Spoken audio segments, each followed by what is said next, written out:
Hello, dear students. Good morning, good evening, good afternoon to all of you.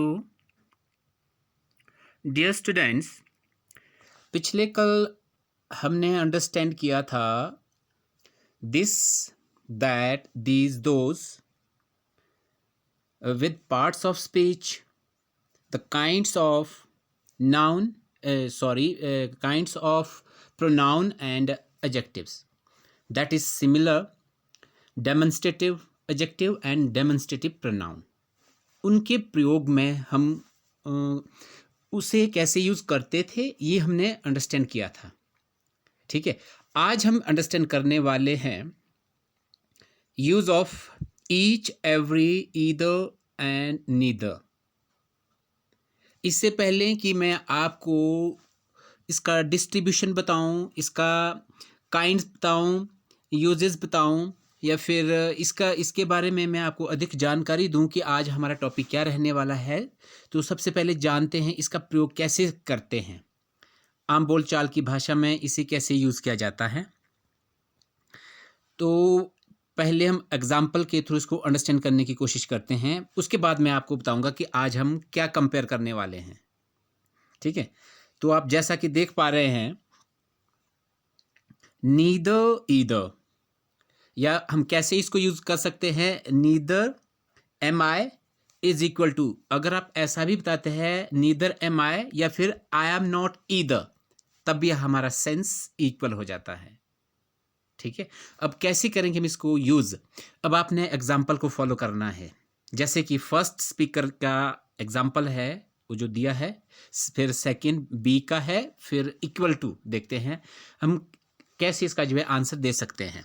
ठीक है, जैसे कि I am not tired, simple है, अगर हम ऐसे भी बताते हैं तब भी हमारा अर्थ क्लियर हो जाता है. सुपोज सेकंड, अगर आपके साथ दूसरा कोई स्पीकर यही बात बताना चाह रहा है तो वो कैसे बताएगा, ये बताएगा I am also not tired. एक तो सिंपल हो गया. और दूसरे तरीके से कैसे बोल सकता है, नीदर एम आई,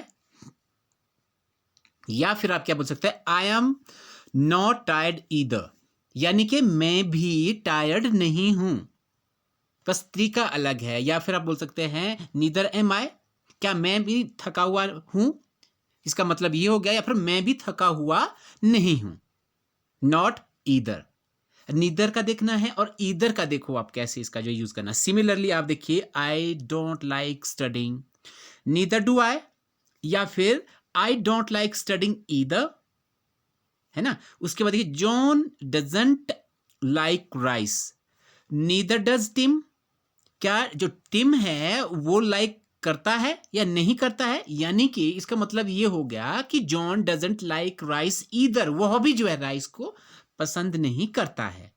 ठीक है ना.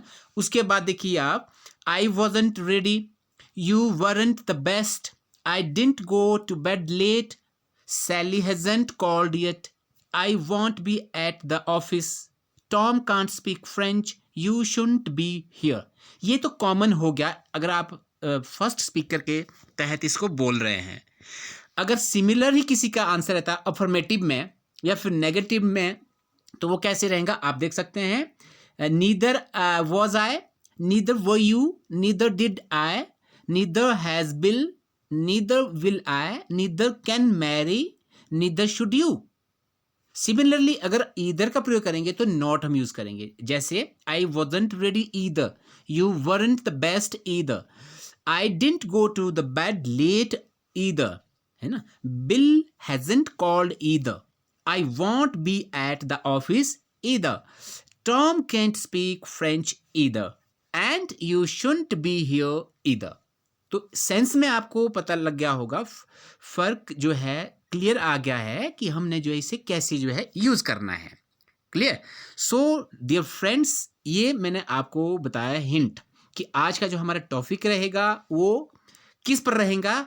और आपने जैसे कि देखा है each, every, either and neither, ये चार. ठीक है, ये आज हम अंडरस्टैंड करते हैं आने वाली स्लाइड्स में.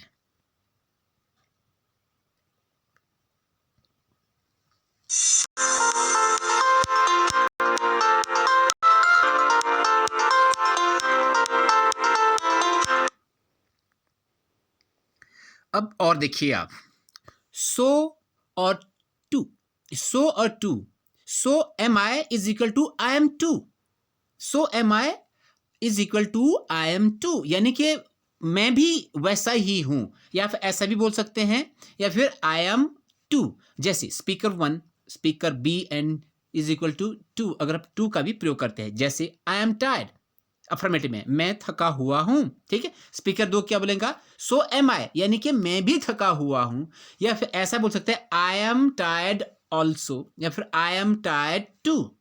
सिमिलरली देखिए अब second, third, fourth, fifth, six, seventh, eighth, ninth and 10th हम कैसे इसको जो है यूज कर सकते हैं। हमें सिर्फ ये देखना है कि हम इसे किस तरीके से हम बोल सकते हैं, सेंस हमारा सिमिलर ही हो जाता है। क्लियर। और फिर देखिए आप, सो नीदर, अब कैसे इसको हम यूज करेंगे, आपने ध्यान देना है। ए इज और does the same as B, इसका मतलब क्या होगा कि जो ए है, एक व्यक्ति, हम ए को एक व्यक्ति मान के चलते हैं कि एक आदमी जो है वो ही काम करता है जो कि बी करता है। अगर ये सेंटेंस हमने बोलना हो तो हम कैसे इसको बोलेंगे, ये आपने गौर करना है और ये हमने बोलने सीखना है। कैसे बोलेंगे हम इसको, देखते हैं। To say that A is और does the same as B, अगर हम ये कहना चाहते हैं तो कैसे इसका जो स्ट्रक्चर रहेगा वो कैसे रहेगा, we can use so plus auxiliary verb plus subject, ये हमारा जो है रूल रहेगा इसके लिए फॉर अफर्मेटिव सेंटेंसेस, ये अफर्मेटिव सेंटेंस बनाने के लिए रहेगा।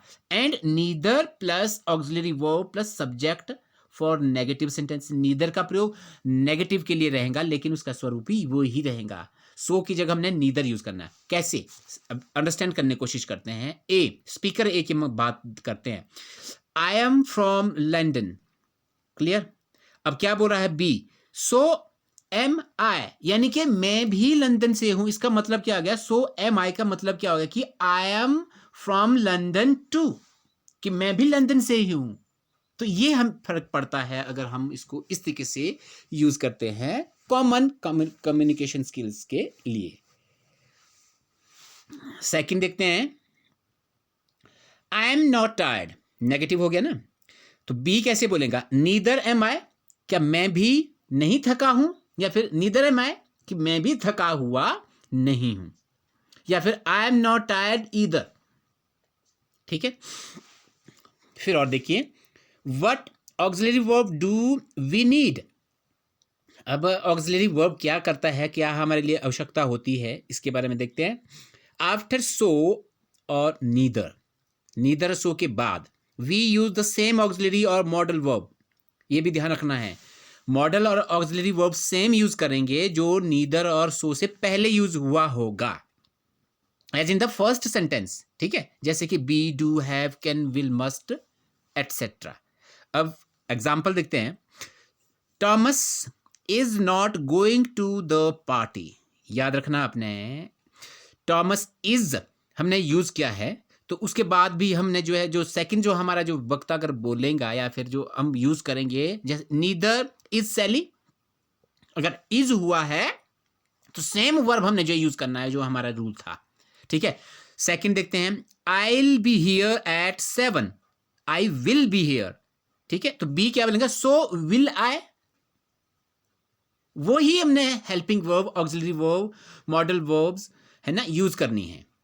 अब थर्ड देखते हैं, Lisa can play the guitar, B so can Tim, जो कलर्ड में किया गया है वो हमें ये बता रहा है कि जिस सेंस में हम जो है फर्स्ट सेंटेंस बताएंगे उसी ही सेंस में हमारा जो उसका रिप्लाई या फिर सिमिलर ही जो क्वेश्चन है वो रहने वाला है, ठीक है।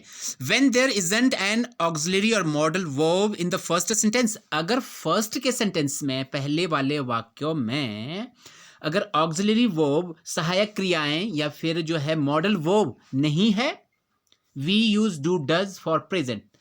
इस केसेस में हम क्या करते हैं, जब सेकंड जो प्रवक्ता होगा, बोलने वाला जो सेंस बनेगा, वो प्रेजेंट टेंस के लिए डू डज का प्रयोग करेगा और पास्ट के लिए डिड का प्रयोग करेगा। फॉर एग्जाम्पल देखिए, आई वॉन्ट टू लिव, इस पे जो है हेल्पिंग वर्ब का यूज नहीं हुआ है, ठीक है। अगर इसका रिप्लाई आप अगर देना चाह रहे हैं, आई वॉन्ट टू लिव, अगर आप भी ऐसा चाह रहे हैं कि मैं भी जाना चाहता हूं, तो आप क्या बोलेंगे? So do I. तो हमने डू किया क्योंकि प्रेजेंट टेंस में है। सेकंड देखिए, जॉर्ज लव्स चॉकलेट्स। अगर आप भी यही बताना चाह रहे हैं कि मैं भी चॉकलेट पसंद करना चाहती हूं या करता हूं, तो आप क्या बोलेंगे? So does Bruno. ठीक है ना, कि ब्रूनो भी वो चॉकलेट पसंद करता है ना। अब देखिए आप थर्ड देखिए, I went to bed very late, यानी मैं बिस्तर में जो है बहुत देर से गया। ठीक है, पास्ट हो गया, पास्ट इंडेफिनिट हो गया, तो हम पास्ट में ही इसको आंसर देंगे, सो डिड आई, यानी कि मैं भी लेट से बिस्तर में गया, सोने गया। ठीक है, उसी प्रकार देखिए, अगर nor is equal to neither, nor neither, ये दोनों सिमिलर रहते हैं नेगेटिव के सेंटेंसेस में।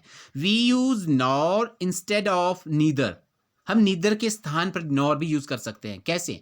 आई वॉजंट रेडी, आप नॉर या फिर नीदर बोल सकते हैं। नॉर वॉज आई और नीदर वॉज आई। ठीक है ना, सिमिलर हो गया, नेगेटिव है तो आपको पता होना चाहिए कि हमने नीदर का प्रयोग करना है। अब नीदर इज नेगेटिव, ये हमें पता है। ठीक है, neither nor is a negative word like not, ये नॉट की तरह भी प्रयोग किया जाता है ना। For this reason the auxiliary verb after neither should be affirmative. इसी कारण से हमें जो है इसके बाद जो साधारण वाक्य होगा या फिर जो अफर्मेटिव जो सेंटेंस या वर्ब होगी वो यूज करनी है। फॉर एग्जाम्पल देख लेते हैं, I didn't see the film yesterday. I didn't see the film yesterday, अगर इसका रिप्लाई देना चाहे नीदर डिड आई, आप ऐसा नहीं बोल सकते हैं नीदर डिडंट आई, वो अफर्मेटिव में ही यूज किया जाएगा। अगर फर्स्ट का नेगेटिव है तो आपको पता है उसका आंसर हमारा अफर्मेटिव में जाएगा, नॉट नीदर डिडंट, आप लिखेंगे नीदर डिड आई। ये भी आपने एक पॉइंट याद रखना है। सेकंड देखते हैं, रे कुंट आंसर द क्वेश्चन। आपको पता नेगेटिव हो गया, जब इसका रिप्लाई आप देना चाहेंगे तो वो अफर्मेटिव पॉजिटिव सेंटेंस में रहेगा। जैसे नीदर शुड जिमी, आप ऐसा नहीं बोल सकते कि नॉट, आप ऐसा नहीं बोल सकते नीदर कुंट जिमी, डबल नेगेटिव हो जाएगा हमारा। ठीक है, नेगेटिव है तो आपको पता है नीदर अपने आप में नेगेटिव है, तो नॉट बताने की आवश्यकता नहीं है। उसी प्रकार देखिए, टू और ईदर, टू और ईदर कैसे करेंगे? Another way to say saying that A is और does the same as B. दूसरा तरीका क्या है कि ए भी वही करता है कि जो बी करता है। वो कौन सा तरीका है? अब देखते हैं, B is the use of too और either at the end of the sentence. हम क्या करते हैं, जो सेंटेंस का जो अंतिम जो वर्ड होता है उस पर हम टू और ईदर यूज करते हैं। We use too for affirmative, too का प्रयोग हम अफर्मेटिव के लिए करेंगे, एंड ईदर का फॉर करेंगे नेगेटिव सेंटेंसेस के लिए। बस ये ध्यान रखना है। कैसे? एग्जाम्पल देखते हैं, आई want to leave.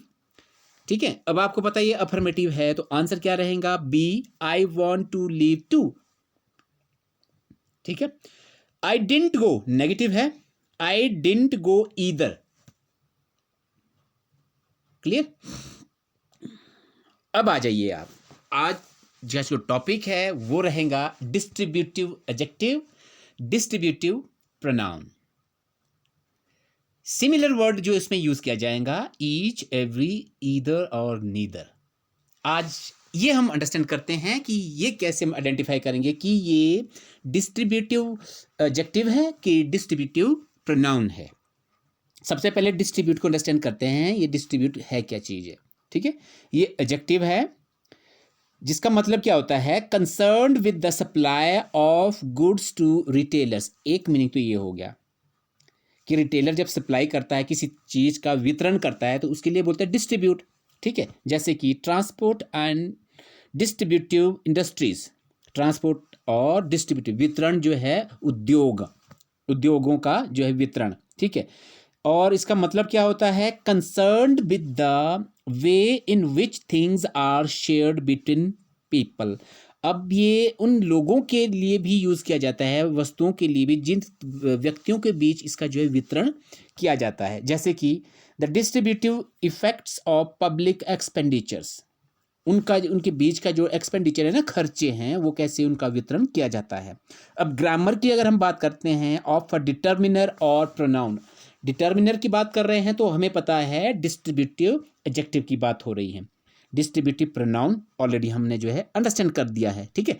Referring to each individual of a class, किसी क्लास का, वर्ग का, श्रेणी का एक, उसके एक व्यक्ति के लिए जो है प्रयोग किया जाता है ये, ठीक है। Not to the class collectively, किसी को सामूहिक रूप से ये जो है नहीं प्रदर्शित करता है, ठीक है। फॉर एग्जाम्पल ईच और ईदर, ठीक है।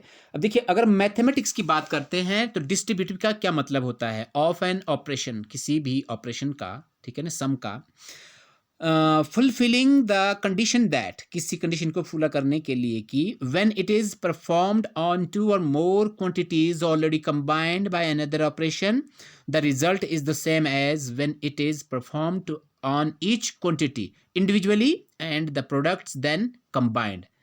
As a mathematics teacher can understand, can provide full description of this distributive theory of mathematics। जितने भी ये थ्योरी है वो आपको उस सेंस में भी मिल सकता है। क्लियर? Let's continue. अब देखते हैं डिस्ट्रीब्यूटिव प्रोनाउंस, जिससे क्या बोलते हैं, व्यष्टि वाचक सर्वनाम या फिर डिस्ट्रीब्यूटिव एडजेक्टिव्स, व्यष्टि वाचक विशेषण। अब देखते हैं इसमें अंतर क्या है, हम कैसे इसको आइडेंटिफाई करते हैं, क्या इसका अंतर रहता है, कैसे हम इसको यूज करते हैं, कैसे इसको हम आइडेंटिफाई करेंगे, ठीक है। ईच, एवरी, ईदर, नीदर का प्रयोग जब संज्ञा से पहले होता है, ध्यान देना है, संज्ञा से पहले अगर हम ईच, एवरी, ईदर, नीदर का प्रयोग करते हैं तो उसे डिस्ट्रीब्यूटिव एडजेक्टिव कहलाते हैं या फिर कहा जाता है। ईच, ईदर, नीदर का प्रयोग संज्ञा से पहले नहीं होता है। अगर संज्ञा से पहले इसका प्रयोग नहीं होता है तो ये डिस्ट्रीब्यूटिव प्रोनाउन कहलाते हैं, ठीक है। An adjective which refers to each one of a member is called distributive adjective, यानी एक विशेषण जो दो या दो से अधिक व्यक्ति या वस्तु में से प्रत्येक या एक का बोध कराने वाले को डिस्ट्रीब्यूटिव एडजेक्टिव कहा जाता है, व्यष्टिवाचक विशेषण कहा जाता है। इसको डिटेल में अंडरस्टैंड करते हैं कैसे। अब देखिए पहले हम करते हैं डिस्ट्रीब्यूटिव प्रोनाउन किसे कहते हैं, ठीक है, जिसे हिंदी में बोलते हैं व्यष्टिवाचक सर्वनाम, ठीक है। जिस प्रोनाउन का प्रयोग विभाजक के रूप में नाउन से के बदले किया जाता है, याद रखना है, विभाजक के रूप में, डिस्ट्रीब्यूटिव के रूप में नाउन के बदले किया जाता है। एक बात ध्यान रखनी है, सिमिलर रहेगा जैसा हमने डेमोन्स्ट्रेटिव प्रोनाउन डेमोन्स्ट्रेटिव एडजेक्टिव में किया था, है ना, उसे डिस्ट्रीब्यूटिव प्रोनाउन कहते हैं, ठीक है। और जब ईदर, ईच और नीदर का प्रयोग प्रोनाउन के रूप में होता है तब उन्हें डिस्ट्रीब्यूटिव प्रोनाउन कहा जाता है, यानी कि वो संज्ञा का स्थान लेगा, डिस्ट्रीब्यूटिव के रूप में संज्ञा का स्थान लेगा, वो क्या हो जाएगा आपका डिस्ट्रीब्यूटिव प्रोनाउन। ईच का मतलब होता है प्रत्येक, ईदर का मतलब है दोनों में से कोई एक, नीदर दोनों में से कोई नहीं, एवरी का मतलब होता है दो से अधिक व्यक्तियों के लिए। अब एग्जाम्पल देखते हैं, वहां से हमें समझ आ जाएगा। Each of us is intelligent, हम में से प्रत्येक बुद्धिमान है। अब आपको पता लग गया होगा each of us is intelligent. अब ईच यहां पर जो यूज किया गया है एज अ डिस्ट्रीब्यूटिव प्रोनाउन के लिए यूज किया गया है, क्योंकि ये किसी संज्ञा का नाम का जो है ये प्रतिस्थापन कर रहा है, ले रहा है, डिस्ट्रीब्यूटिव प्रोनाउन, नाउन को बदल रहा है, उसके बदले में ये जो यूज किया गया है, ठीक है। Each of us, each of you is good student, आप में से प्रत्येक अच्छा छात्र है। ईच ऑफ यू, अब उस व्यक्ति का, नाउन का नाम नहीं बताया है यहां पर, डिस्ट्रीब्यूटिव के रूप में जो ईच जो है यूज किया गया है। Either of you can go, आप दोनों में से कोई एक जा सकता है, आप दोनों में से, आप दोनों का नाम में से नहीं है तो ये संज्ञा का स्थान ले रखा है इसने डिस्ट्रीब्यूटिव प्रोनाउन के लिए। Neither of the two boys has won the prize, दोनों में से किसी भी लड़के ने पुरस्कार नहीं जीता है, distributive pronoun. Every one of the 5 players has won the prize, 5 खिलाड़ियों में से हर एक ने पुरस्कार जीता है। इंडिविजुअल की हम बात कर रहे हैं, कलेक्टिवली की बात नहीं कर रहे हैं, ठीक है। तो ये था डिस्ट्रीब्यूटिव प्रोनाउन, ठीक है। अब देखते हैं डिस्ट्रीब्यूटिव एडजेक्टिव, यानी व्यष्टिवाचक विशेषण क्या है। जब each, either, every and neither के ठीक बाद कोई नाउन प्रयुक्त होता है या फिर रहता है, तब उसे डिस्ट्रीब्यूटिव एडजेक्टिव कहा जाता है। यानी कि ईच, एवरी, ईदर, नीदर भी रहेगा और नाउन का प्रयोग भी हम करेंगे, तो वो क्या हो जाएगा? Distributive adjective. आप देख सकते हैं कि नीचे दिए गए इन वाक्यों में each, every, neither, either distributive adjective है। जैसा कि मैंने दिया गया है, आप बॉक्स को देख सकते हैं। Each man is not bad, each man, तो आपको पता लग गया कि मैन नाउन आ चुका है, तो ये क्या है? Distributive adjective. प्रत्येक आदमी बुरा नहीं है। Either car is good, car या पर क्या है? नाउन है। तो लग गया पता कि जब ईच, एवरी, ईदर, नीदर के बाद नाउन यूज हो गया है, डिस्ट्रीब्यूटिव एडजेक्टिव हम यूज कर रहे हैं। Neither mobile is cheap, every state of India is beautiful. Dear students and friends, आप सोच रहे होंगे कि इन सब चीज़ों का फायदा क्या है, ये करने से हमें मिलेगा क्या? ये तो बहुत ही आसान है, या आप सोच रहे होंगे कि ये तो हमें आ जाते हैं या इजी है। Dear students, I must tell you that if even a wrong sentence can give wrong meaning to the listener, to the audience. It looks very simple for us, no doubt. Everybody speaks well, there is no doubt in there. But as a language teacher, as a language observer, it's important, the basics must be clear to us. हमें ये पता होना चाहिए। आज की तारीख में या फिर डेट की अगर बात करते हैं, एवरीबडी स्पीक्स इंग्लिश, प्रत्येक इंसान इंग्लिश में बोलता है। कभी आपने गौर करना, कोई वक्ता से या फिर किसी भी स्पीकर से ये बात ज़रूर करना कि आप जो बोल रहे हैं उसका मीनिंग क्या है, वो यूज़ कैसे किया है। क्यों का शब्द अगर आपने बोल दिया, आपको उसका आंसर मिल जाएगा। इसीलिए बोलना इजी है, सीखना सबसे टफ हो जाता है। अगर हम अपनी अक्ल, समझ, सूझ बूझ से हम अगर बोलते हैं, अंडरस्टैंड करते हैं as a language, then it's good for us. अब देखिए कुछ और इसको अंडरस्टैंड करते हैं, डिस्ट्रीब्यूटिव प्रोनाउंस को।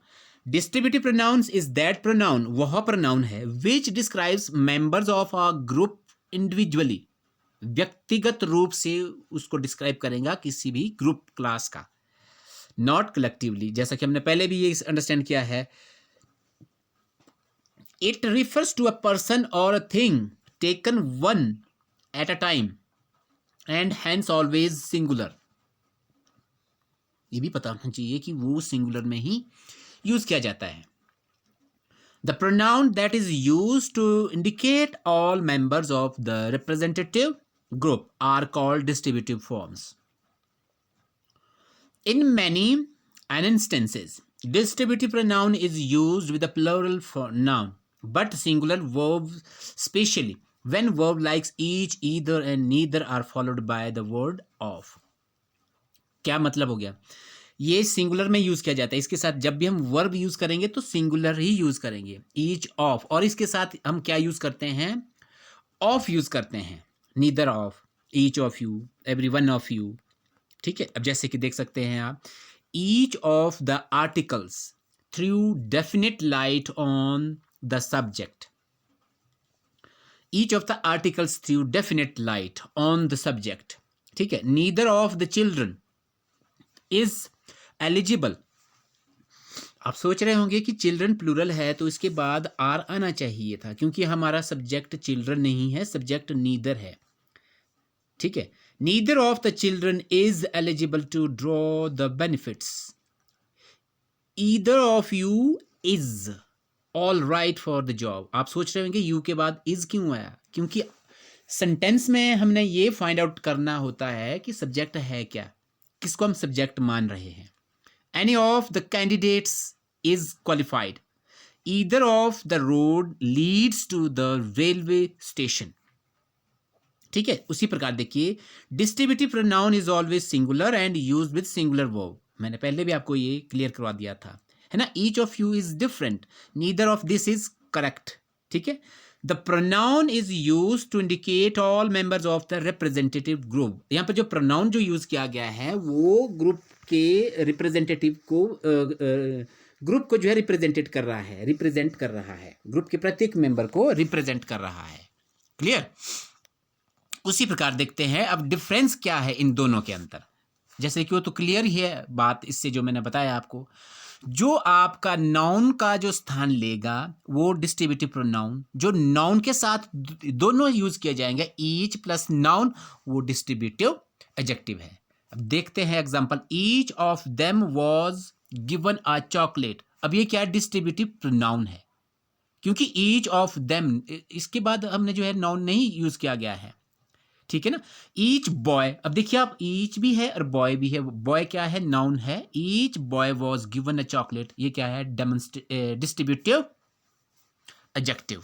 Clear? They both refer to members of a group as individuals, showing how something is divided और distributed, shared among the group, but the difference lies in the way they are incorporated. कैसे वो use किए जाते हैं, इसमें difference ये है। into the structure of the sentence and the way they function। उनका काम क्या है? आपको पता लग रहा है कि अगर वो संज्ञा का स्थान ले रहे हैं, नाउन को रिप्लेस कर रहा है, प्रोनाउन है वो डिस्ट्रीब्यूटिव के रूप में, वितरण के रूप में यूज किया गया। अगर नाउन भी यूज कर रहे हैं हम और डिस्ट्रीब्यूटिव कर रहे हैं तो ये एडजेक्टिव का काम करेगा आपका सेंटेंसेस में। Clear? Distributive pronouns are used as either the subject और ऑब्जेक्ट इन अ सेंटेंस। अगर प्रोनाउन की बात करेंगे, आपको पता है संज्ञा का स्थान ले रहा है, वो as a subject as a object भी सेंटेंस में यूज हो रहा है। Clear? And never followed by a noun, और नाउन जो है फॉलो नहीं करेगा, आपको तो पता, क्योंकि वो नाउन का स्थान ले रहा है। विल्स्ट, जबकि distributive adjectives are modifying words, ये हमें पता है कि जो एडजेक्टिव है वो मॉडिफाई करेगा नाउन या प्रोनाउन को, है ना, फॉलोड बाय द नाउन, और ये फॉलो करेगा, है ना, इनवेरिएबली, और इसको जो है फॉलो करेगा। एडजेक्टिव की अगर हम बात करते हैं, एग्जांपल देखिए, ईच ऑफ द स्टूडेंट। अब आपको पता लग गया होगा ईच के बाद स्टूडेंट का यहाँ पर जो है यूज किया जा रहा है। ठीक है? Each of the student was given two chapatis, each being the subject, this is an example of distributive pronoun. Each student, अब देखिए, of the student and student, direct अगर आपका संज्ञा आ रही है, नाउन आ रहा है, तो वो एडजेक्टिव हो जाएगा। ठीक है? जो क्वालिफाई करेगा आपको। Was given two chapatis, each being a modifying word, and this is an example of distributive adjective. Clear?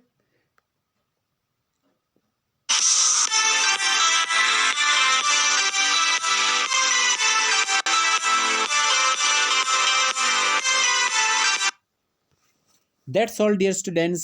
Hope you would like the video, and also subscribe and share. Thanks for watching the video till end. Have a nice day, all of you.